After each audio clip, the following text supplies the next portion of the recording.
Okay, so get this right. Today, we're we're diving into human microchipping. Ooh, It sounds crazy, right? Like straight out of a sci-fi movie, you know? yeah. But a proposed law in Nevada is actually bringing this debate like front and center. Hmm. We've got this news report, and let's just say it definitely plays up the what if angle, you know? Right. But there are some real questions here that we need to think about. Absolutely. So consider this your crash course in microchipping, the facts, the fears, like all of it, what it could mean for us. Yeah, it really captures the imagination, doesn't it? This whole idea. Yeah. And this Nevada bill, Senate Bill 109, is really fueling the fire, Right. making forced microchipping a felony. That's a big deal. Yeah, it's a strong statement for sure. Yeah. The report says a concerned citizen brought this to a senator's attention, which makes you wonder, like, what sparked that concern in the first place. Right. But before we go too far down that road, let's just, like, back up for a sec. Well, what are we even talking about here? Exactly. We need to get on the same page. The technology we're talking about is called RFID, Okay. radio frequency identifier. RFID. You've probably heard of it. It's how those pet microchips work. Oh. It's basically a tiny device that gets implanted under your skin, Hmm. and it holds a bunch of unique information that can be scanned. So, like, a super high-tech barcode, but for humans. Yeah, you can think of it that way. Wow.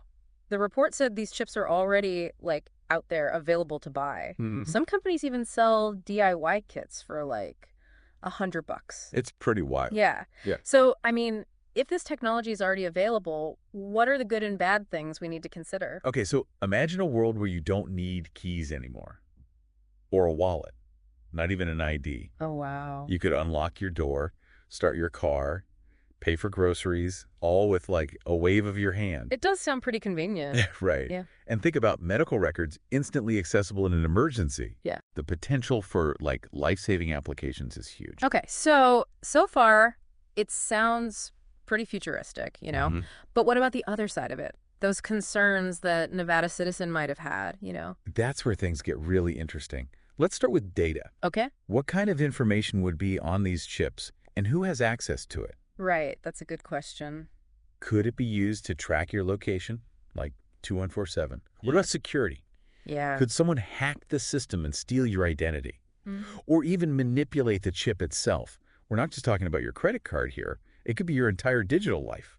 That's a little scary to think about. Yeah. And the report pointed out that 10 states already have laws against forced microchipping. Yeah, that's right. Nevada could be number 11. So clearly lawmakers are already thinking about this. Yeah, they are. It makes you wonder, like, why are these laws popping up? Mm. Is it just about individual freedom? Yeah, Or are there, like, bigger implications for society? right. What do you think? Yeah. What do you think, listener? Is this something we need to worry about, or are people overreacting? Something to think about, for sure. Yeah. Okay, now, the report, it takes a bit of a turn here. It brings in religion. Okay. They link microchipping to the Mark of the Beast prophecy from the Book of Revelation. Have you heard of this? Oh, yeah, it's a well-known passage. Lots of debate about how to interpret it. Okay. Basically, it describes a future where people are forced to get a mark to buy or sell anything. Mm. And this mark is associated with, like, a figure of evil. And this report suggests that that microchips could be that mark, Yeah, that's what they're saying. like giving some future Antichrist figure control over people's lives. It's a pretty intense interpretation. Yeah. It definitely raises questions about how technology could be used to control people. Right. And, you know, for people who hold these beliefs, it's a very real concern. Of course. But it's important to remember that interpretations can vary. Not everyone sees it this way. Yeah, it's just one perspective. But the source goes even further. Oh. They argue that this Nevada bill, the one trying to ban forced microchipping, Right. is actually a sign of Satan being furious. Like, he's trying to prevent the prophecy from happening. Wow. I know, right? That's a pretty dramatic take. Yeah, it is. I think it shows how this technology taps into some very deep fears about control, freedom, Yeah. you know, the future in general. Right, right. But let's step back for a second and remember that laws are influenced by a lot of things, not just religious interpretations. Okay, yeah, good point. What other motivations might be at play here? That's a good question. So While the religious angle definitely adds another layer to this whole debate, It does. we need to be careful about accepting any single interpretation as the only truth. Absolutely. Whether you believe in that interpretation or not, the fact that this is even a conversation, the fact that microchipping is sparking these kinds of debates, that's pretty telling, don't you think? Yeah, it is. It raises important questions about, like, where's the line Right. between, technology and freedom, convenience and control? Big questions. What do you think, listener? Are we headed down a dangerous path? Or is this just how technology evolves? We'll dig into those questions more when we come back. Definitely. So, welcome back. Ready to keep going down this microchipping rabbit hole? Let's do it. We've talked about the technology, the potential benefits, the risks, Right. even touched on some religious interpretations. Yeah. But I think it's time we, zoom out a little Okay. and consider the bigger picture. How might this, widespread microchipping change society as a whole? That's the big question, right? The source talks about this future like everything streamlined, no more keys, wallets, everything just a scan. Yeah. I mean, on the one hand, that sounds super convenient, but Sure. is it worth the potential downsides? Yeah, I mean, could we become so reliant on this technology that we lose control over our own data? It's a valid concern. Think about it. A world where your location, your purchases, every interaction, it's all tracked and recorded. People who support this might say, well, this data could improve safety, make things more efficient, even offer, personalized experiences. Yeah, okay, I see that. But then critics might see it as an invasion of privacy, constant surveillance, eroding our freedom. Yeah, it's a debate we're already having with our phones and social media. Exactly. But microchipping, it feels like that takes it to a whole new level. It does. Is it even possible to opt out in a world where this is everywhere? Right. And the source even mentions misuse, hacking, data breaches, even manipulation of the chip itself. It's scary stuff. I mean, if someone gets unauthorized access to your medical records, financial info, even your location, Oh, wow. that's not just an inconvenience. It could really change your life. Right. And it shows that we need strong security measures, ethical guidelines, clear law to protect people. Yeah, we can't just jump into this without thinking about the potential harm. And think about cybersecurity as it is now. It's constantly evolving, new vulnerabilities all the time. Yeah, that's true. Now, apply that to something as integrated as a microchip. Yeah, That's a huge responsibility. it is. So, okay, let's say we do figure out the security side of things. There's still that question of access and equality. Right. Could microchipping create a two-tiered society That's a real possibility. where, people who opt in, they get certain benefits, services, but people who opt out, whether by choice or maybe they can't afford it, Yeah. they're left behind. It's possible. I mean, we already see this with technology and information access, right? It's true. Now, imagine a future where certain jobs, housing, even social events require a microchip.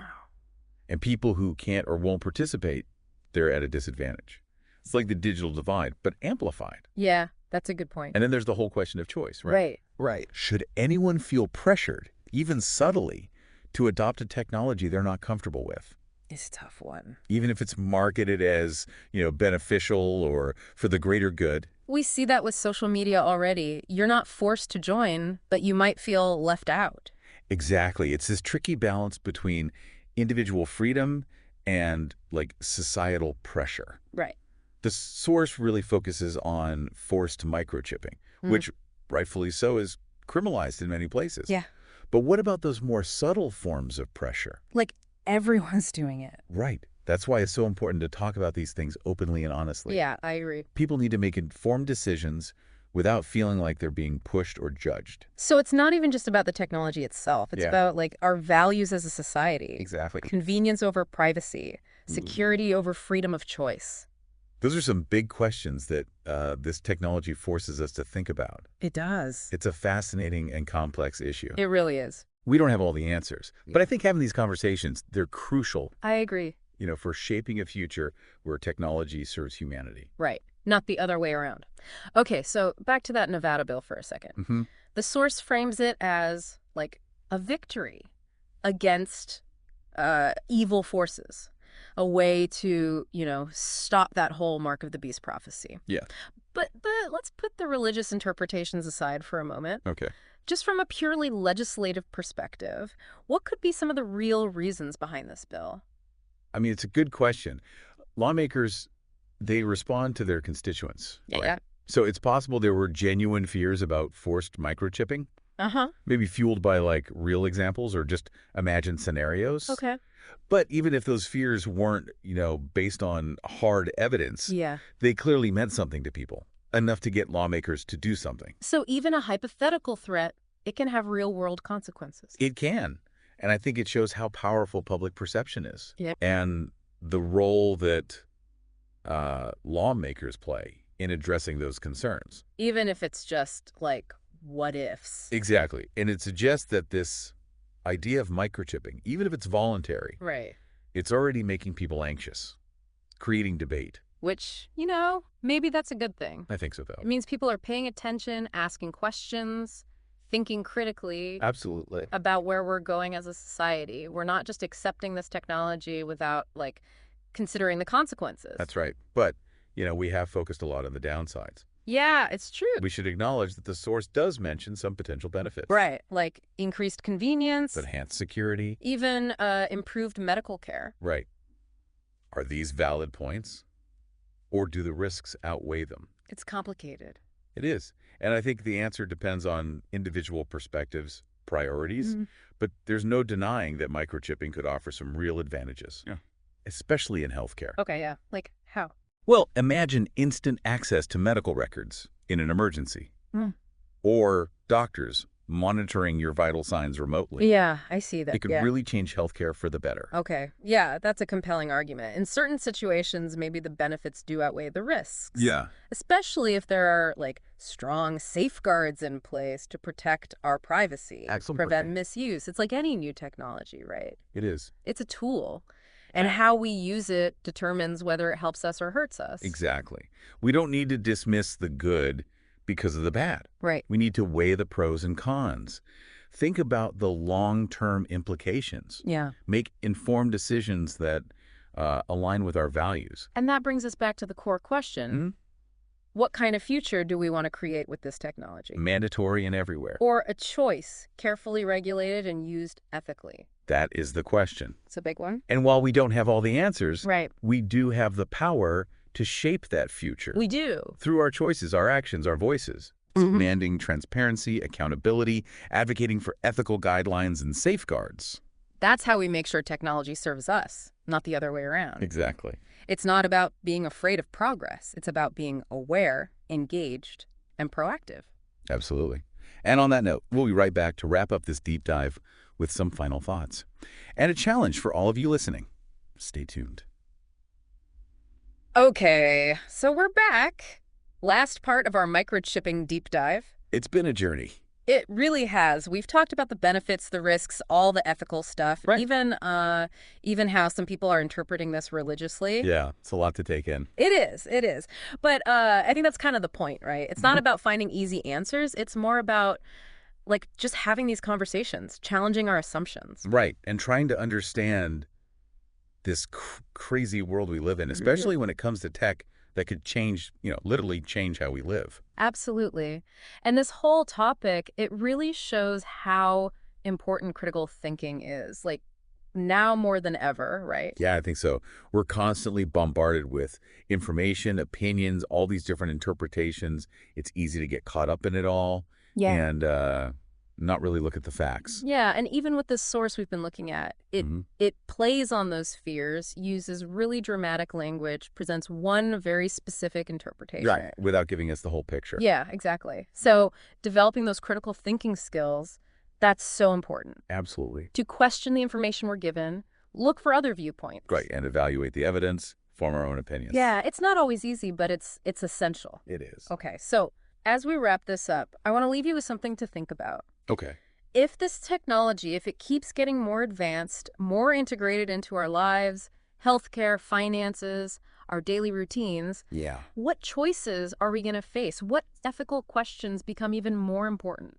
Like, Are we going to prioritize convenience over our privacy? Yeah. Will we demand, like, really strong safeguards and regulations to minimize the risks? Will we actually have open and honest conversations about our values? It's important. Like, how should this technology be developed and used? These are big questions, and we don't have easy answers. No, but we have to ask them. We do. And ultimately, the answers, they don't lie in some prophecy, or some predetermined technological path. Right. It's in the choices we make, individually and as a society. It's about being informed, engaged, and proactive. It's about shaping the future we want. Exactly. The future isn't something that just happens to us. We create it. We create it. So keep learning, keep questioning, and keep those conversations going. Absolutely.